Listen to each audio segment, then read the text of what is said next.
मूळचा बिहारचा असलेला 21 वर्षीय राजू पासवान 2.5 वर्षापूर्वी सांगलीतील एका शेतमजुराच्या 9 वर्षाच्या मुलीवर बलात्कार केला। त्यानंतर त्याने मुलीला ठार केले आणि तिचा मृतदेह कोरड्या विहिरीत टाकून दिला। यांना एक तर इथून वरून आणायचे आणि पोसायचे आणि पोचल्यानंतर हे आमच्या आया बहिणींवरती हे हात टाकणार। हे आज तुम्हाला सांगतो, जर समजा या परप्रांतातल्या लोकांनी आमच्या आया बहिणींवरती हात टाकले, तुम्ही तिथल्या तिथे हात कलम केलेच पाहिजेत त्यांचे।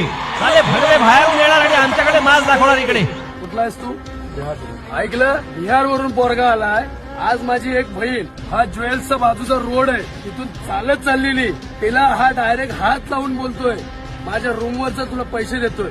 आज जर यांची इथं येऊन एवढी जर भाईगिरी होत असेल तर याच्यासाठी आम्ही गुंड बनायला तयार आहे। आज आम्ही जेव्हा भैयांना मारतोय, जेव्हा आम्ही युपीवाल्यांना मारतोय, त्यावेळेस आमच्यावर काय हे करतात, मनसेवाले गुंड आहेत, आम्ही गुंड आहेत। जर आमच्या आया बहिणींवर विषय येत असेल, आम्ही गुंड आहेत।